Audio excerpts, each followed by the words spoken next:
is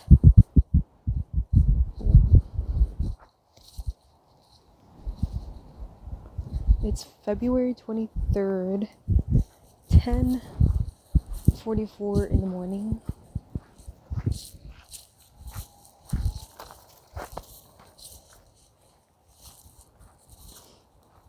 It's so bright out.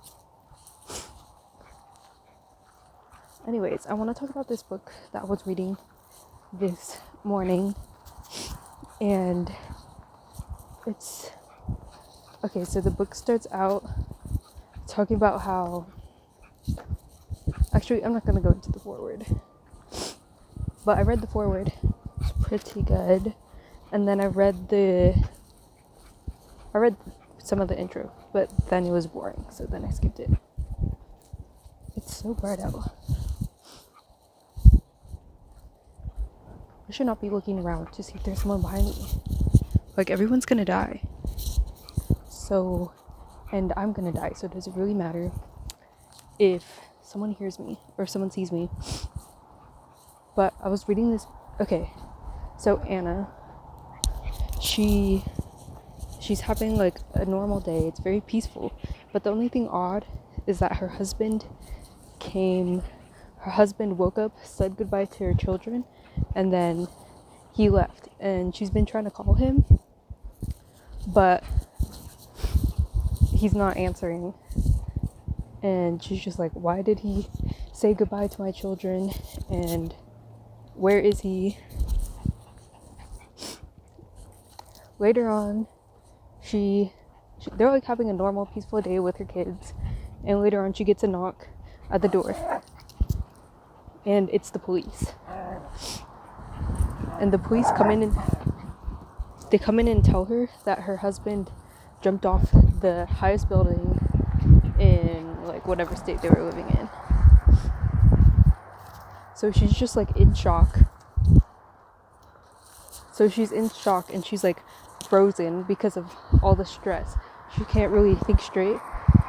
And for like many years after his death, she goes on replaying that moment when she found out that her husband died. And because your brain can't discern memory from reality, then your brain just goes through like, and it gives you all those emotions back, and it releases like stress hormones and all these hormones. But stress hormones, they're only meant to be used in an emergency, and they're not meant to like go on that long, because it stops your immune system and it just focuses on you surviving right now. So it's not good if you're like long-term stressed. But that's exactly what she does. And every time someone asks her like, hey, why are you so upset? She goes, it's so bright. She goes on and tells them that she goes on and tells them the whole story about how her husband committed suicide, and how then she's like now left in debt.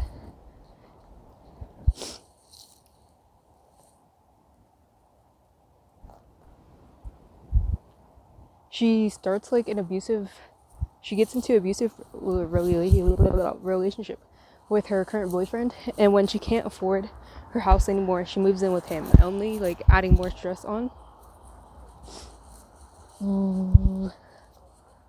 What happens after this? She's like on the floor crying, and she realizes that like she's reached the like bottom. Like, this is like as bad as it gets, and she's like, how much worse can it get from here? So she's like, I'm gonna change my life. She considers killing herself, but then she's like, I'm gonna change my life for my kids.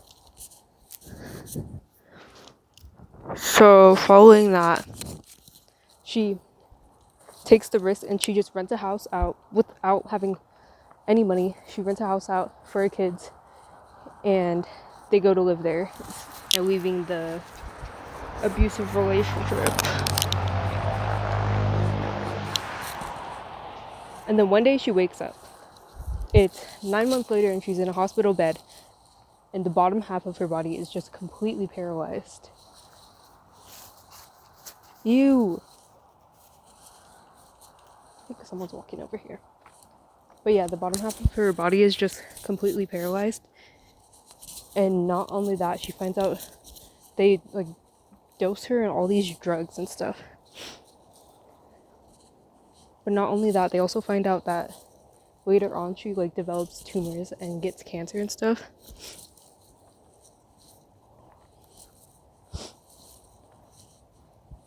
Ugh.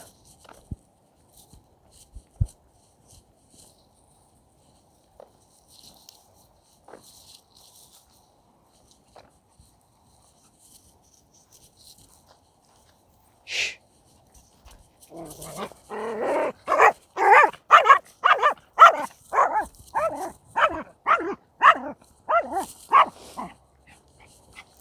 Alright, continuing.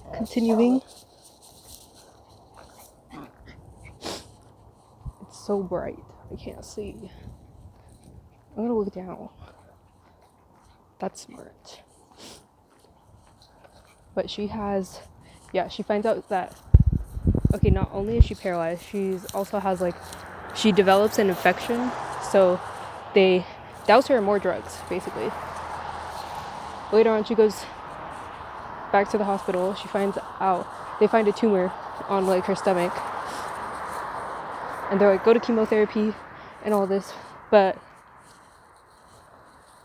I guess she doesn't want to do that.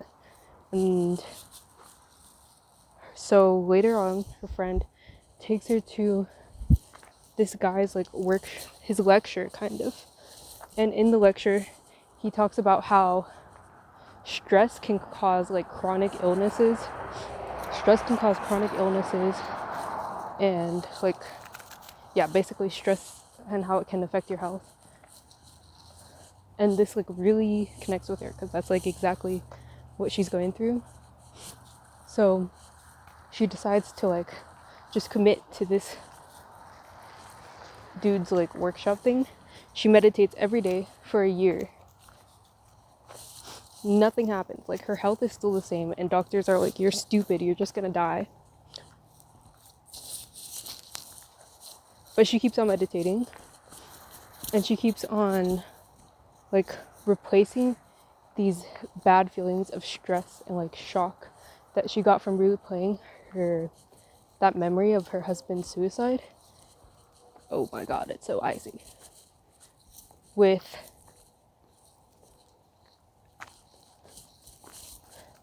basically how she's going to feel in the future. So she wants to like feel gratitude and love and all this.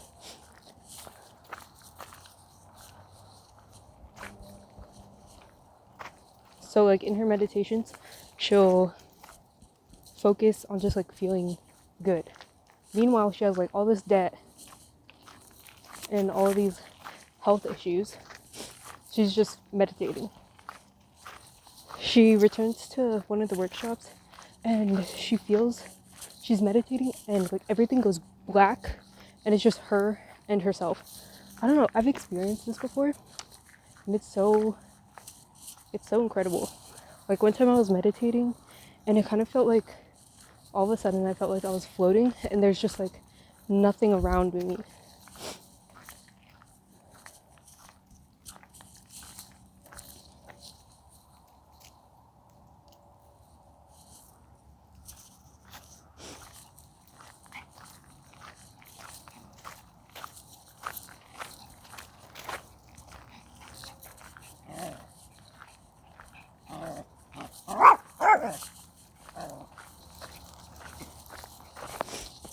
And then she imagines herself on the stage with a microphone and talking to people about her experience.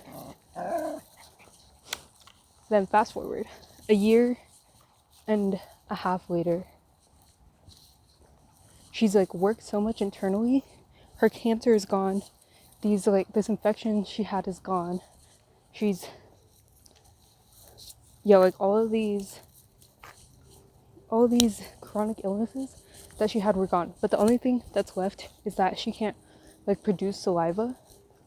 So she works on meditating to produce saliva and it works.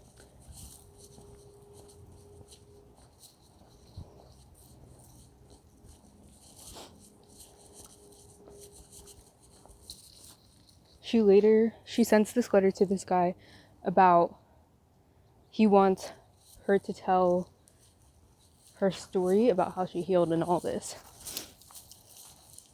So instead of him telling the story, he calls her up to the stage to tell the story like herself.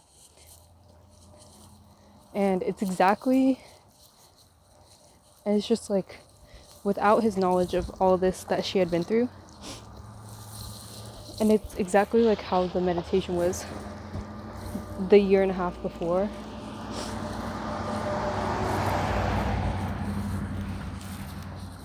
When she envisioned that.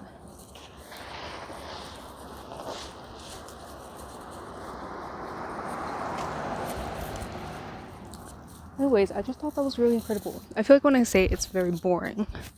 But if you actually read it,